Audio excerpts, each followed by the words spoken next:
है मेरी ज़मीं, अफसोस नहीं जो तेरे लिए 100 दर्द सहे। महफूज रहे तेरी आन सदा, चाहे जान मेरी ये रहे ना रहे।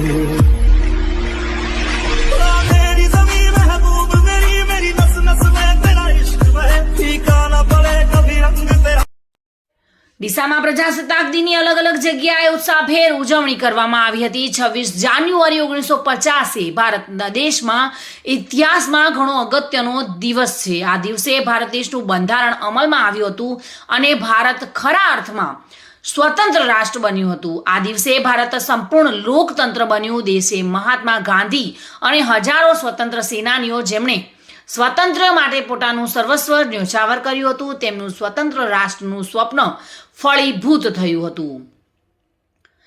ત્યારથી જ 26 જાન્યુઆરી એ રાષ્ટ્રીય રજા ગણાય છે અને ગણતંત્ર દિવસ તરીકે ઉજવવામાં આવે છે। ખાસ તો ભારતનો રાષ્ટ્રીય તહેવાર તરીકે આ દિવસની ઉજવણી થાય છે। ભારત બ્રિટિશ વાલીપણા હેઠળના દેશમાંથી સંપૂર્ણ પ્રજાસત્તાક દેશ બનતા તેની ઉજવણીના ભાગરૂપે ભારતમાં દરેક ખૂણે આ તહેવારની ઉજવણી હર્ષોલ્લાસથી કરવામાં આવે છે। ગુજરાતમાં પણ આ તહેવારની ઉજવણીના ભાગરૂપે શાળા કોલેજોમાં નાના મોટા કાર્યક્રમો થતા હોય છે। ત્યારે આજે બનાસકાંઠાના ડીસાની હરેક શાળામાં 75માં પ્રજાસત્તાક દિનની ઉજવણી કરવામાં આવી હતી, જેમાં ડીસાની સેન્ટ ઝેવિયર્સ હાઈસ્કૂલ ખાતે પણ રેલીનું આયોજન કરવામાં આવ્યું હતું। જો કે જોરનાર લોકોને આ રેલી દેશભક્તિનો સંદેશ પહોંચાડતી હતી, જે આકર્ષણનું કેન્દ્ર બની હતી।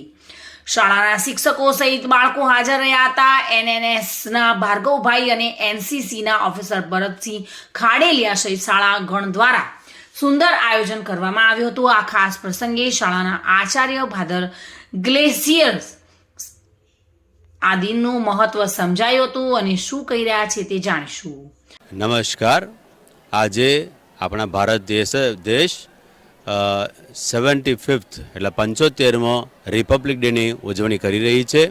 તો ત્યારે સૌ નાગરિકોને હું શુભેચ્છા પાઠવું છું, હેપી રિપબ્લિક ડે। અને આ દિવસે સેન્ટ ઝેવિયર સ્કૂલ ડીસામાં અમે રેલીનું આયોજન કરેલું છે। બાળકો તેમાં હાઈસ્કૂલ, પ્રાઇમરી અને ઇંગ્લિશ મીડિયમ વિભાગના બધા જઈને અમે રેલીનું આયોજન કરેલું છે। બાળકો વહેલી સવારે અહીંયા આવીને રેલીમાં જઈને આવેલા છે અને એ બધાને શુભેચ્છા પાઠવવા માટે, એક સંદેશ આપવા માટે અમે ગયા હતા અને એ અમે સક્ષમ એટલે સારી રીતે અમે કરીને આવેલા છીએ અને એ બાળકોને પણ હું શુભેચ્છા પાઠવું છું।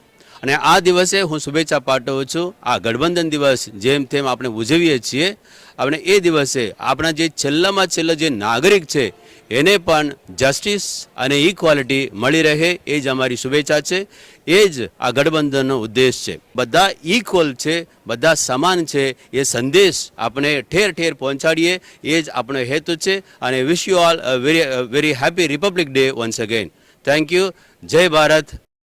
જોકે બીજી શાળાઓમાં પણ ઉજવણી થઈ હતી। ડીસાના ગાંધી ચોક વિસ્તારમાં પણ ધ્વજારોહણ કાર્યક્રમ કરવામાં આવ્યો હતો, જેમાં ડીસાના પૂર્વ ધારાસભ્ય, બનાસકાંઠા જિલ્લાના મહામંત્રી રમેશભાઈ દિલવાડિયા, નગરપાલિકા પૂર્વ પ્રમુખ સહિત લોકો મોટી સંખ્યામાં ધ્વજારોહણ કાર્યક્રમમાં હાજર રહ્યા હતા। વાત કરીએ ડીસાની શાળાઓની તો ડીસાની આદર્શ હાઈસ્કૂલ, જાગૃતિ ટ્રસ્ટ ડીસા સંચાલિત પંચશીલ વિદ્યાલય અને મહારાણા પ્રતાપ હાઈસ્કૂલ ખાતે ધ્વજારોહણ સહિત વિવિધ સાંસ્કૃતિક કાર્યક્રમો પણ થયા હતા, જેમાં મહારાણા પ્રતાપ હાઈસ્કૂલ ખાતે મુખ્ય મહેમાનમાં પધારેલા ડીસાના લોકલાડીલા ધારાસભ્ય પ્રવીણભાઈ માળી, ડીસા નગરપાલિકા પ્રમુખ સંગીતાબેન દવે, નગરપાલિકા ઉપપ્રમુખ શૈલેષભાઈ રાજકુર સહિત બીજેપી પાર્ટીના કાર્યકર્તાઓ અને વિવિધ સંગઠનના હોદ્દેદારો હાજર રહ્યા હતા, જેમાં નાની બાળાઓ દ્વારા વક્તવ્યો અને સાંસ્કૃતિક કાર્યક્રમો રજૂ કરાયા હતા। આ પ્રસંગે ડીસા ધારાસભ્ય અને નગરપાલિકા પ્રમુખ ડીસાવાસીઓને શુભેચ્છાઓ પાઠવી હતી।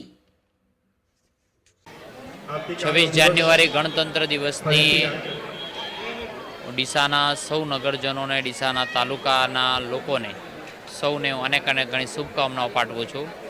આપણે સૌ જવાબદાર નાગરિક તરીકે પોતાની ફરજ અદા કરીએ, સ્વચ્છ ડીસા બનાવવા માટે, આપણો દેશ સ્વચ્છ બનાવવા માટે। જે નરેન્દ્રભાઈએ જે સ્વપ્ન સેવ્યું છે કે સ્વચ્છ ભારત, એમાં યોગદાન આપવા માટે આજના તબક્કે સૌ નગરજનોને, તાલુકા લોકોને વિનંતી કરું છું। આજે આપણે 75માં પ્રજાસત્તાક ગણતંત્ર દિવસની ઉજવણી કરવામાં આવી, તો તેની હું ડીસાવાસીઓને ખૂબ ખૂબ શુભેચ્છા પાઠવું છું। भक्त हनुमान को नमन।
छाया तू बादलों के सिर माथे पे सदा लहराया तू वीरों का जो